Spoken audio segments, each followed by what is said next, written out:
friends, welcome to all. On the behalf of Satyam computer academy की ओर से fast education channel में आप सभी लोगों का मैं हार्दिक स्वागत करता हूं, जहां आज हम पढ़ेंगे कंप्यूटर साइंस के बारे में पूरी जानकारी। दोस्तों, कंप्यूटर हमारी जिंदगी का हिस्सा बन गया है, जिसकी मदद से हमारा बहुत सारा कार्य घर बैठे बैठे ही पूरा हो जाता है, जैसे मोबाइल फ़ोन रिचार्ज करना, online games, online education, online form fill up करना, ऑफिस सारे कार्य। ये सब पॉसिबल हुए हैं कंप्यूटर साइंस की वजह से। दोस्तों, आज के डिजिटल युग के पीछे कंप्यूटर साइंस और कंप्यूटर विज्ञान का एक बहुत बड़ा और महत्वपूर्ण योगदान है, क्योंकि यदि कंप्यूटर नहीं होता तो इंटरनेट भी नहीं होता और कंप्यूटर विज्ञान और कंप्यूटर साइंस भी नहीं होता, जो नए नए एप्लीकेशंस और सॉफ्टवेयर तैयार करते हैं ताकि हमारा बहुत सारा कार्य डिजिटल तरीके से हम कर सकें। दोस्तों, कंप्यूटर के बारे में तो आपने बहुत सुना और पढ़ा होगा, लेकिन इस चैनल में मैटर कुछ इस प्रकार से डिजाइन किया गया है कि प्रत्येक कंपटीशन एग्जाम में आने वाले सवालों का जवाब स्टेप बाय स्टेप क्लियर होता चला जाएगा। तो दोस्तों, बने रहिए हमारे साथ और इस चैप्टर को ध्यानपूर्वक समझने की कोशिश करें। तो दोस्तों, सबसे पहले हम पढ़ते हैं कंप्यूटर साइंस क्या होता है। इस चैप्टर में आज हम जानेंगे introduction to computer, history of computer science और जनरेशन ऑफ कंप्यूटर, कि कंप्यूटर का इंट्रोडक्शन क्या है, हिस्ट्री क्या है और जनरेशन क्या है।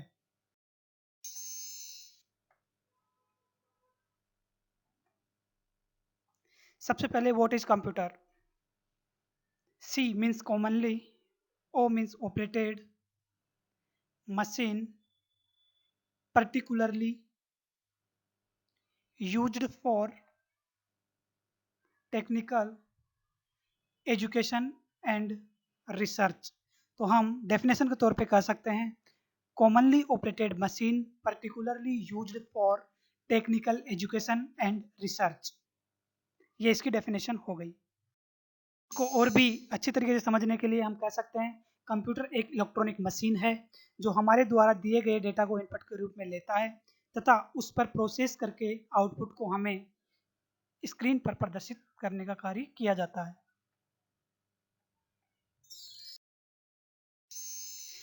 उसके बाद में हम पढ़ते हैं कंप्यूटर की वर्किंग। आपके सामने जो डायग्राम दिख रहा है वहाँ पर आपको दिख रहा है इनपुट, प्रोसेस और आउटपुट। ये कंप्यूटर के मेनली 3 कार्य होते हैं। इनपुट, इन माने अंदर, पुट यानी रखना। कंप्यूटर के अंदर जिस डिवाइस के माध्यम से हम डाटा या इनपुट रख रहे हैं वो सारा इनपुट कहलाता है या इनपुट डिवाइसेस कहलाती है। प्रोसेस सीपीयू के अंदर किया जाता है, जिसको mind of computer, brain of computer या कंप्यूटर का दिमाग भी कहा जाता है।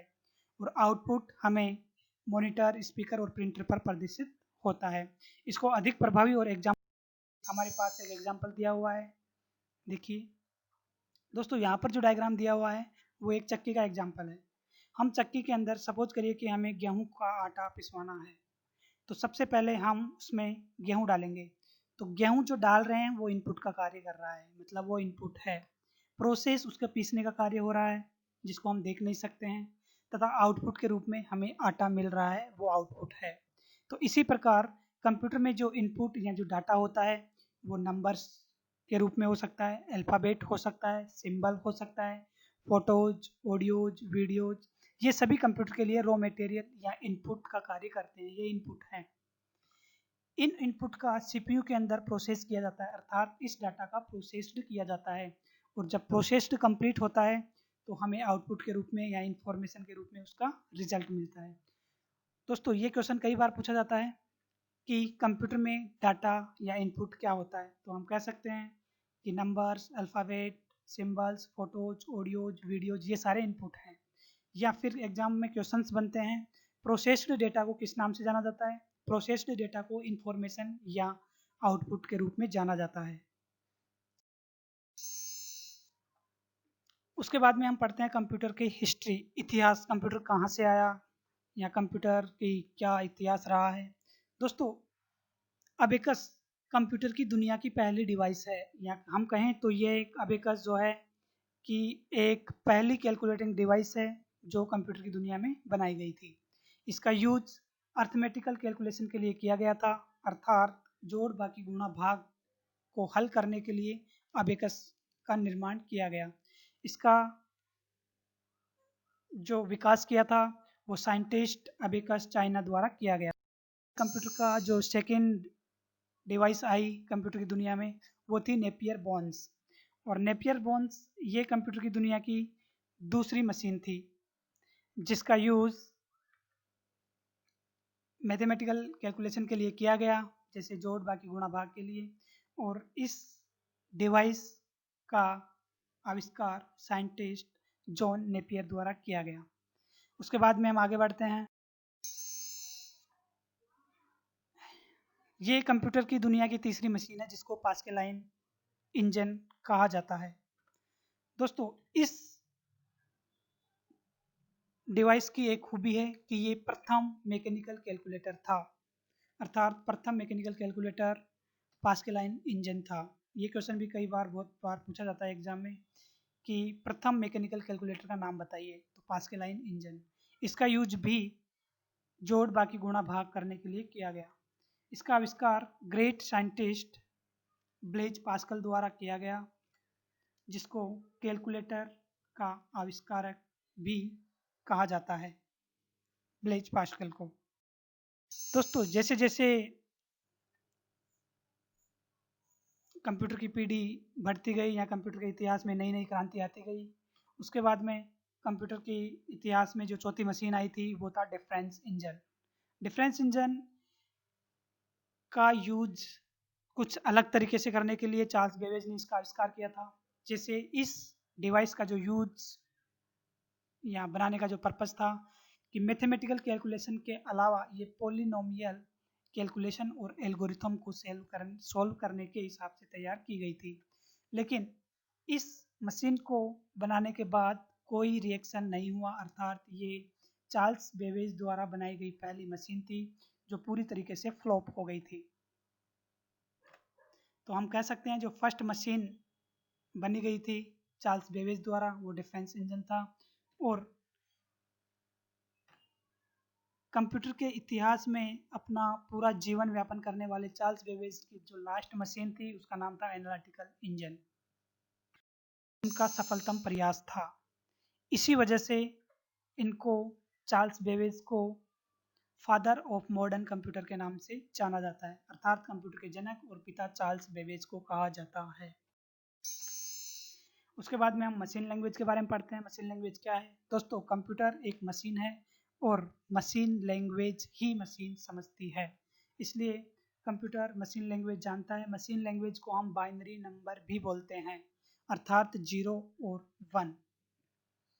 इसका आविष्कार एक लेडी एडा अगस्टा द्वारा किया गया, जिसे कंप्यूटर में प्रथम प्रोग्राम डालने का श्रेय भी जाता है। दोस्तों, पूरे विश्व में 2 दिसंबर को कंप्यूटर दिवस के रूप में मनाया जाता है। उसके बाद में हम पढ़ते हैं जनरेशन ऑफ कंप्यूटर, कंप्यूटर की पीढ़ियाँ। दोस्तों, कंप्यूटर की जो फर्स्ट पीढ़ी थी वो 1942 से 1952 तक चली थी, अर्थात 1942 से 1952 के मध्य, मतलब इन 10 साल के अंदर जितने भी कंप्यूटर बने उनको प्रथम पीढ़ी के कंप्यूटरों का दर्जा दिया गया। इन कंप्यूटरों का जो मेन पुर्जा था वो था डायोड वॉल्व या वैक्यूम ट्यूब उनको बोलते हैं। ये काफ़ी भारी और बड़ी हुआ करती थी। फर्स्ट पीढ़ी के जो कंप्यूटर थे वो बहुत ज़्यादा महंगे थे, नॉन पोर्टेबल हुआ करते थे, मतलब उनकी साइज इतनी बड़ी हुआ करती थी कि हम एक स्थान से उसको दूसरे स्थान पर नहीं ले जा सकते। लगभग इनका वजन 30 टन के बराबर हुआ करता था। इन कंप्यूटर के लिए एसी की ज़रूरत पड़ा करती थी, साइज बहुत बड़ा हुआ करती थी, बहुत ज़्यादा बिजली खपत करते थे। ये कंप्यूटर अविश्वसनीय थे, केवल मशीन लैंग्वेज को ही सपोर्ट करते थे और इनकी आउटपुट और इनपुट का जो प्रक्रिया था वो बहुत ही स्लो था। इस पीढ़ी में 3 कंप्यूटर काफ़ी फेमस हुआ करते थे जो इस प्रकार हैं: NEAC, एडवेक और यूनिव AC। ये प्रथम पीढ़ी के 3 कंप्यूटर काफ़ी फेमस हुआ करते थे। दोस्तों, प्रथम पीढ़ी का फ्लॉप होने का मेन कारण था कि बहुत ज़्यादा गर्मी का उत्पन्न करना ही, जनरेट मोर हीट, यही इनके ब्रेकडाउन का कारण बना। ये प्रथम पीढ़ी के कंप्यूटर कुछ इस प्रकार से हुआ करते थे। दोस्तों, इसके बाद में हम आगे बढ़ते हैं। कंप्यूटर की सेकंड पीढ़ी, दूसरी पीढ़ी कंप्यूटर की 1952 से 1964 के बीच में चली। अर्थात इस पीरियड में जितने भी कंप्यूटर बने वो दूसरी पीढ़ी के कंप्यूटर कहलाए। इस पीढ़ी के जो मेन पुर्जा थे वो था ट्रांजिस्टर, अर्थात डायोड वॉल्व या वैक्यूम ट्यूब को ट्रांजिस्टर में चेंज कर दिया गया, जिससे कंप्यूटर की साइज काफ़ी छोटी हो गई। और इस पीढ़ी के जो कंप्यूटर थे वो बहुत कम बिजली खपत करने लग गए। मशीन लैंग्वेज को ये सपोर्ट करते थे, साथ में साथ असेंबली लैंग्वेज को भी सपोर्ट किया करते थे। AC की ज़रूरत यहाँ पर भी पड़ती थी। इनकी कार्य करने की क्षमता फास्ट, मतलब इनपुट और आउटपुट करने जो नतीजा था वो फास्ट आता था। साइज छोटी हो गई ट्रांजिस्टर की वजह से, और ये थोड़े रिलायबल हो गए। इस पीढ़ी के कंप्यूटरों में प्राइमरी मेमोरी के स्थान पर मैग्नेटिक कोर का यूज किया गया तथा सेकेंडरी मेमोरी के स्थान पर मैग्नेटिक टेप और मैग्नेटिक डिस्क का प्रयोग किया गया। दूसरी पीढ़ी के कंप्यूटरों में फोर्ट्रॉन, कोबोल जैसी हाई प्रोग्रामिंग लैंग्वेज का यूज किया गया। दोस्तों, फोर्ट्रॉन का यूज गणितीय क्षेत्र में किया जाता है, जबकि कोबोल का यूज कॉमर्शियल क्षेत्र में किया जाता है। सेकंड पीढ़ी के कंप्यूटर कुछ इस प्रकार से हैं। उसके बाद में आई कंप्यूटर की तीसरी पीढ़ी 1964 से 1974 के बीच में। इस पीढ़ी का मेन पुर्जा था IC, इंटीग्रेटेड सर्किट। इसके अलावा तीसरी पीढ़ी के कंप्यूटर बहुत कम बिजली खपत किया करते थे। ये और अधिक विश्वसनीय कंप्यूटर हो गए, साइज छोटी हो गई, फास्ट इनपुट फास्ट आउटपुट का कार्य था। ये बहुत कॉस्टली हुआ करते थे, AC की ज़रूरत पड़ती थी और हाई लेवल लैंग्वेज को ये सपोर्ट करते थे। दोस्तों, तीसरी पीढ़ी के कंप्यूटरों में रिमोट प्रोसेसिंग ऑपरेटिंग सिस्टम और टाइम शेयरिंग ऑपरेटिंग सिस्टम जैसे ऑपरेटिंग सिस्टम का यूज किया गया। इस पीढ़ी के कंप्यूटरों में कोबोल, फोर्ट्रॉन, पास्कल, बेसिक जैसी हाई लेवल प्रोग्रामिंग का यूज भी किया गया। जो कंप्यूटर थे वो कुछ इस प्रकार से थे।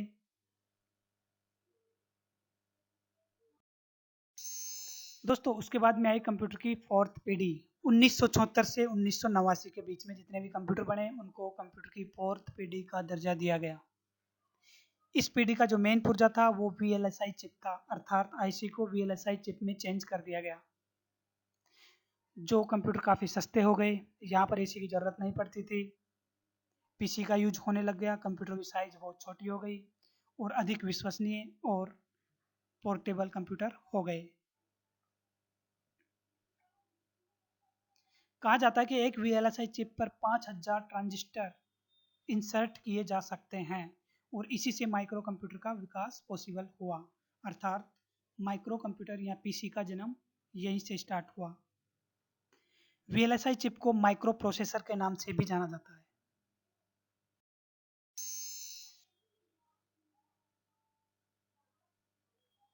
ये फोर्थ पीढ़ी के कंप्यूटर हैं। कंप्यूटर की पांचवी पीढ़ी आई जो 1974 से लेकर अब तक चल रही है।